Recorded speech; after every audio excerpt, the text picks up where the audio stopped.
아멘. 하나님께서 우리들에게 주신 말씀 느헤미야 9장 26절부터 31절까지의 말씀을 함께 교독하시겠습니다. 구약성경 739쪽 즈음에 있습니다.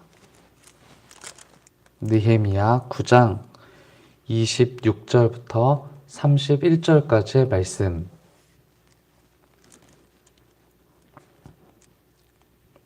함께 교독하시고 31절만 함께 읽겠습니다. 그들은 순종하지 아니하고 주를 거역하며 주의 율법을 등지고 주께로 돌아오기를 권면하는 선지자들을 죽여 주를 심히 모독하였나이다.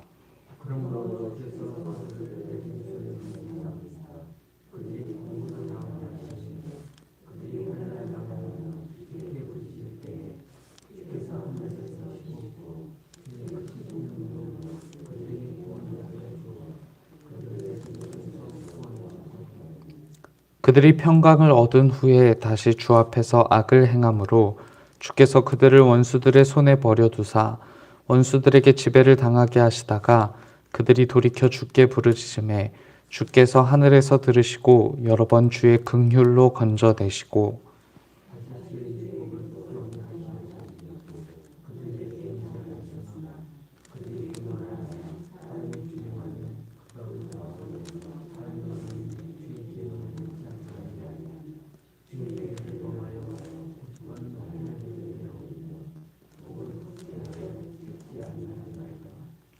그러나 주께서 그들을 여러 해 동안 참으시고 또 주의 선지자들을 통하여 주의 영으로 그들을 경계하시되 그들이 듣지 아니함으로 열방 사람들의 손에 넘기시고도 주의 크신 긍휼로 그들을 아주 멸하지 아니하시며 버리지도 아니하셨사오니 주는 은혜로우시고 불쌍히 여기시는 하나님이심이니이다. 아멘. 예수님께서 세상을 떠나 아버지께로 돌아가실 때가 이른 줄 아셨을 때 예수님은 세상에 있는 자기 사람들을 사랑하시되 끝까지 사랑하셨다라고 요한복음 13장 1절이 전하는데요. 이 말씀을 통해서 사람들을 향한 하나님의 무제한적인 사랑을 알게 되고요. 성경은 곳곳마다 하나님께서 얼마나 깊이 이 땅의 사람들을 사랑하셨는지를 알려줍니다. 사사기의 이야기도 하나님의 사랑을 가늠할 수 있는 좋은 이야기가 될 수 있을 것 같은데요. 저희가 읽은 오늘 느헤미야 말씀은 포로로 잡혀갔던 이스라엘 백성들이 예루살렘으로 귀향하게 되면서 느헤미야 선지자를 중심으로 하나님의 백성 공동체를 다시 수립해 나가는 과정 중에 한 이야기인 겁니다. 짐작하셨겠지만 오늘 말씀은요, 과거 이스라엘 백성들의 과거, 그러니까 사사 시대에 이스라엘이 반복하면서 지었던 죄와 반역, 그리고 이어지는 하나님의 심판, 그리고 다시 이어지는 이스라엘 백성들의 회개, 그리고 결국 이 회개를 들으시고 이스라엘 백성들을 구원해 내시고야만은 하나님의 이 거대한 서사, 구원의 서사가 담겨 있습니다. 그럼에도 사사기가 하나님의 사랑을 가늠하기에 좋은 예가 될 수 있다라고 말씀드렸던 이유는 이스라엘 백성들의 죄가 끊임없이 반복되고 있지만 하나님의 자비 역시 반복되는 이스라엘 백성들의 죄처럼 끊임없이 반복되고 있기 때문입니다. 죄를 지었지만 그들을 결코 구원하시지 않고서는 견딜 수 없는 하나님의 마음을 우리는 사사기를 통해서 접하게 된다라는 것이죠. 예루살렘으로 귀환한 이스라엘 백성들은 느헤미야 선지자를 중심으로 성벽 재건에 몰입하게 되는데요. 그리고 나서 성벽 봉헌과 그리고 성전 준비에 앞서서 공동체성을 재건해야 한다라는 사실을 알고 있었습니다. 그래서 이스라엘 백성들이 느헤미야 선지자와 함께 모여서 정체성을 다시 확인하고요. 언약과 율법을 다시 세우고 갱신하는 작업을 하는 겁니다. 그리고 뒤이어서 오늘 우리가 읽은 말씀처럼 이제 그들이 집회를 열고 죄를 회개하면서 하나님의 하신 일들을 노래하는 거예요. 하나님이 여전히 죄에 있었던 이스라엘 백성들을 어떻게 구원해 내셨는지, 그리고 하나님이 이스라엘 백성들을 하신 일이 무엇인지 기억하고 노래하라는 것이죠. 그것이 바로 이스라엘 백성들이 성전을 다시 쌓아야 할 이유이고, 또 예루살렘으로 돌아와서 하나님 나라 백성 공동체를 세우게 된 이유인 겁니다. 이와 같은 하나님의 자비와 은총을 확인한 이스라엘 백성들은 10장에서 하나님께 특별한 순종의 결단을 드리게 되는데요. 말씀드린 것처럼 다른 이유는 아닙니다. 이들이 순종을 결단하고 하나님 앞에서 회개하고 또 하나님께 모종의 결단을 드리는 이유는요, 바로 염치 때문입니다. 하나님께로부터 받은 것이 무엇인지를 이스라엘 백성들이 가늠하기 시작한 거고요. 하나님께서 선조로부터 지금 이스라엘 백성들에게 이르기까지 무제한적인 자비와 사랑을 주셨다는 것을 이스라엘 백성들이 인정하는 데서 오는 작심인 것이죠. 저는 오늘 본문의 말씀을 묵상하다가요, 몰염치라는 단어를 떠올렸는데, 제가 이 몰염치라는 단어를 떠올렸던 것은 무제한적인 하나님의 자비 앞에서도 무제한적인 죄로 일관하는 이스라엘 뿐만 아니라 이 이스라엘과 너무나도 닮아 있는 제 자신의 모습을 보게 되기 때문입니다. 코람데오라는 단어를 많이 들어보셨을 텐데요. 하나님 앞에서라는 뜻을 가진 라틴어입니다. 우리는 매 순간을 하나님 앞에서 살고 있다는 것을 기억하기 위한 단어로 많이 사용하는데요. 그런데 이 단어를 정말 많은 분들이 알고 있고 많은 분들이 사용하고 있지만 매 순간 코람데오는커녕 하나님 없는 삶을 살면서도 부끄러움을 느끼지 못하는 저를 보면 몰염치하다라는 싶은 생각이 들 때가 왕왕 있곤 합니다. 더욱 그런 생각이 깊어지는 이유는요, 바로 그리스도의 십자가 때문인데요.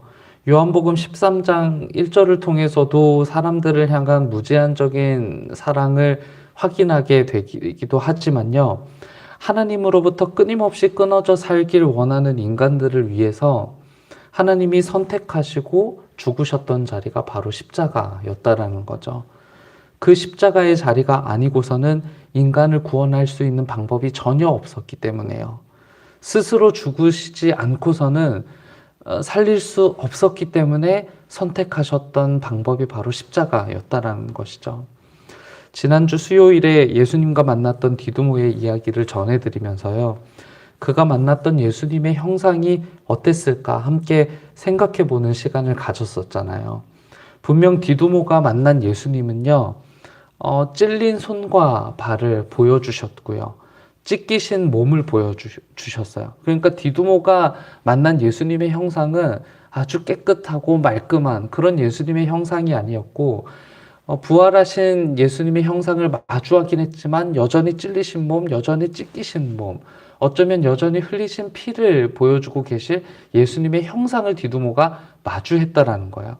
그때 디두모는 고백하지 않을 수 없었던 것이었겠죠. 나의 주님이십니다. 나의 하나님이십니다.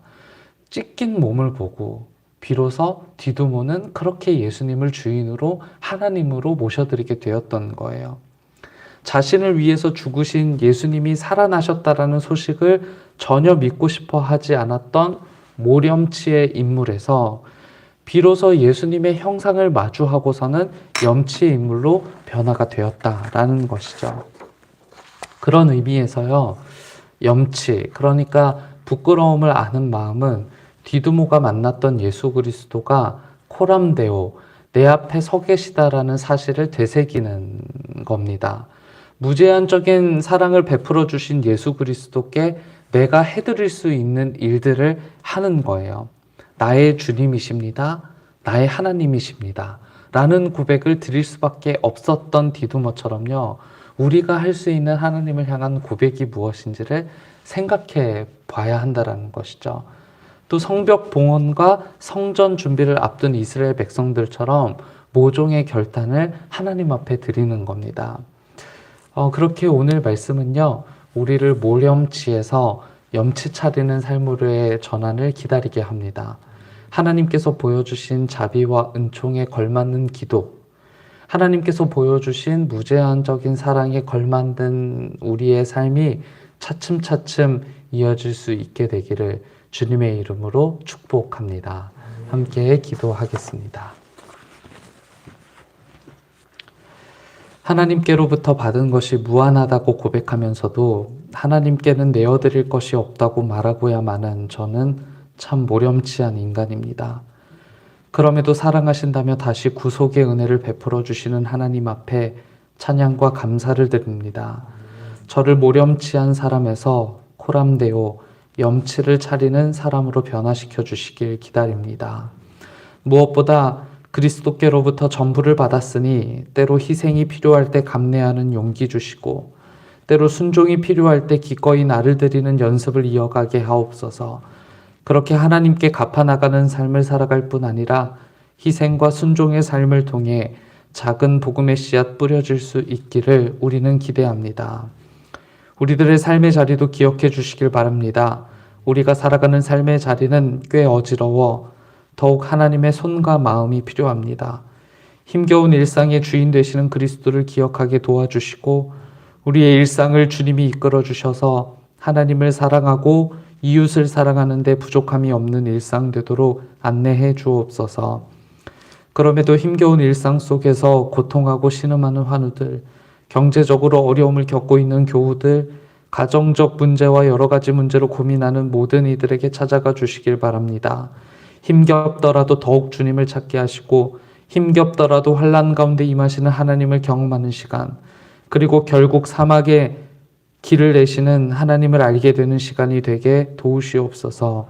주의를 기다립니다. 그리고 그리스도의 탄생과 오심을 기다립니다. 우리가 보내게 될 대림절이 오신 주님을 기뻐하고 오실 주님을 기대하는 절기가 되도록 인도하옵소서. 말씀을 준비하고 전하시는 담임 목사님의 몸, 마음, 영을 굳건히 하시며 그 말씀 때문에 우리의 흔들리던 믿음이 제자리를 찾는 시간 되게 하옵소서. 예배를 준비하는 숨은 손들 기억해 주시고 하늘의 상급으로 갚아주시길 기원합니다. 코로나로 여전히 혼란한 때이지만 우리를 향하신 하나님의 계획은 조금의 혼란도 없다는 것을 믿습니다. 우리는 갈 길 알지 못하지만 이 땅에 구속을 이끄시는 하나님을 신뢰하며 나아갑니다. 우리를 긍휼히 여기시고 고통에서 건져내 주옵소서. 예수 그리스도의 이름으로 기도합니다. 아멘. 하늘에 계신 우리 아버지여, 이름이 거룩히 여김을 받으시오며